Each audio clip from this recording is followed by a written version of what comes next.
Hey friends, welcome to Tech Harvesting. In this video, let's have a look at forms with HTML. So forms are something that's very useful for us because we'll be able to communicate with our customers or whatever we're doing. So in this video, let's create a simple form like how it's looking right here. So it's gonna have a name field, an email field, and a message field with a big text area where we can enter some data and submit a form. Anyways, this is not gonna do anything yet because we're not implementing a backend for it, but soon we will be deploying the application to Netlify, which is a cloud platform for hosting applications, and in there we get free form submissions and things like that, so we'll be able to get like that.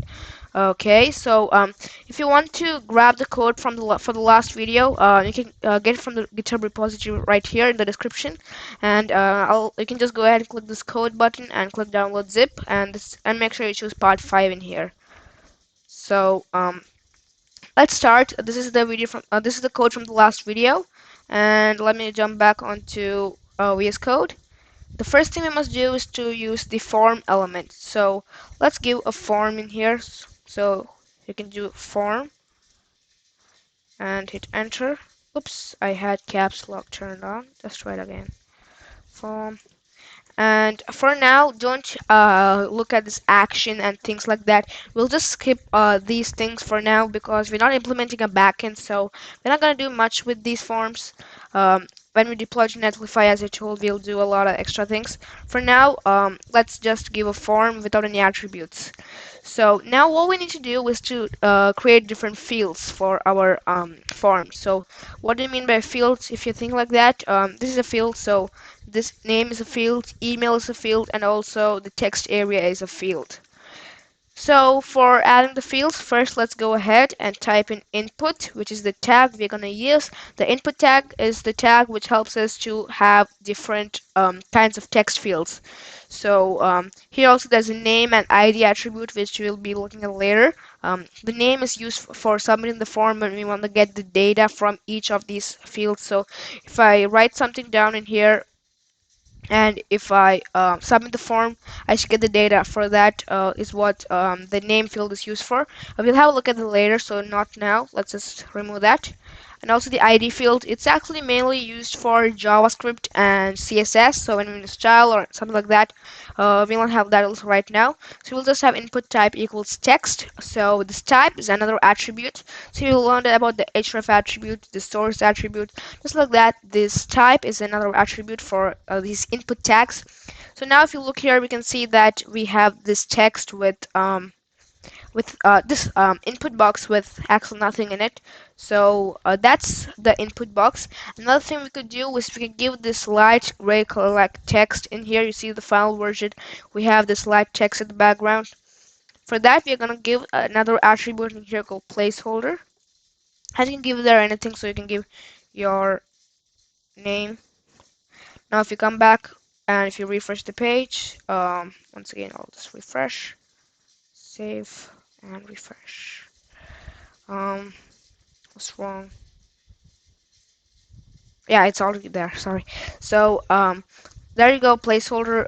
Your name is there, so that's a placeholder. So we can add we can give like small information within the text field itself, or instead of using placeholders, you could also use another tag instead of an attribute, and this tag is called a label tag. So if you do label, and for now I'll just come to the for attribute soon, but this label tag helps us create small labels for the different fields. So we could give enter your name,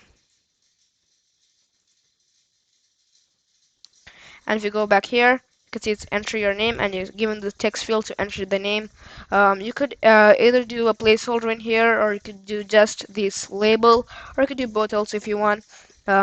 And this for attribute helps us to keep this label, like you can give a relationship to this label and the input tag. So it's like this input tag's label is this one. So for this to work, first we should give an ID, which we removed sometime back. So we can do an ID, and you could give an ID for this. Maybe you can give a name as the ID because we are asking the user's name.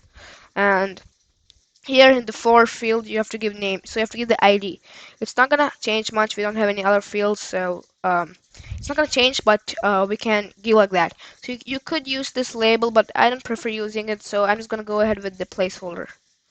So the next is the input type email. So we're gonna ask for email. We could actually just give text, but when we submit the form, it may not be a valid email. Maybe like the user may have entered something inside which is not an email and submits the form. It's not gonna work properly. So we'll need a valid email. So we're gonna change this type to email, which is an HTML type of type for the input tag actually. So you can just do control space without typing anything. You get this list of all the ones that you can give. So from there you can find email also. You can just give it there. And as I told you, you can give name, ID. You can even give placeholder.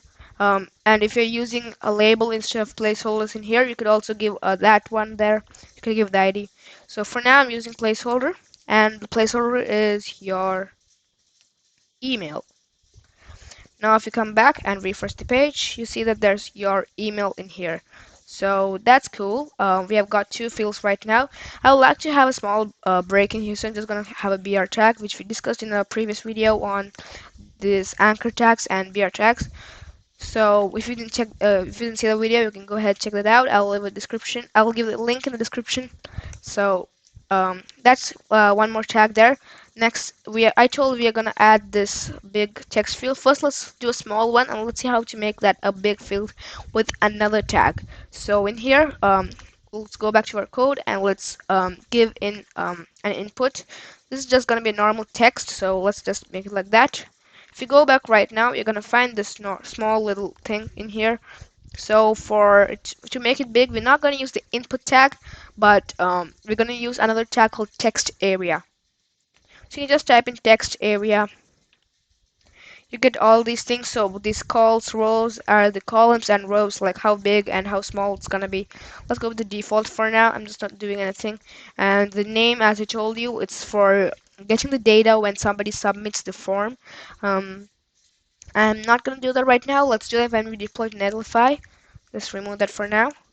And the ID also, let's just remove that too. And yeah, so if you go back, you can see it's like this, the same way, and we got the same thing in here. The last thing, and it's another important thing while giving a form, is the submit button, because if you just write anything down, we won't be able to submit the form without a submit button. So let's go ahead and add one. So for doing that, you're gonna learn about another new tag. So there are a lot of tags in this. You learned about the form, the input, the label, and the text area. And the next one is gonna be the button tag. So button, this is a closing tag, not like the input tag which just opens. There's no closing for that. Even the BR tag. So in this button tag, you can enter some text. So maybe you want submit. That's just gonna make.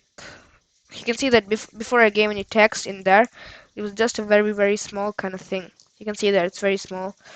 If I could zoom in, but let's give text in there, and now it's gonna look like that. So if we want this button to become a submit button, we have to give another attribute, which is the type attribute itself. So we can give a type, and you give it as submit.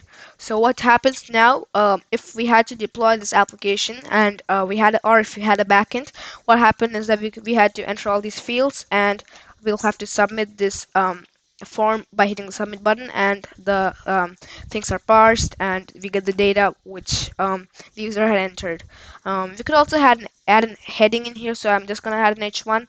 So let's add a heading like maybe let's add what I did in here. Contact me. Okay, let's do that. Contact me.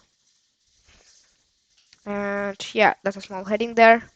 Another thing is that a user could also submit the form without entering a field. Maybe like they didn't enter this and this, they just entered some message like this and they submitted the form, which is something which we don't want. So we have to go ahead and add another attribute, but this attribute does not need an input. It's just like this. So it's called required. So it's just telling that this field is required. So what happens is that when somebody does not enter a value for this field and enters something in these fields and they submit, it's gonna ask for this or something like this is gonna happen. So we'll just mark all the others also required. So you can give required and required.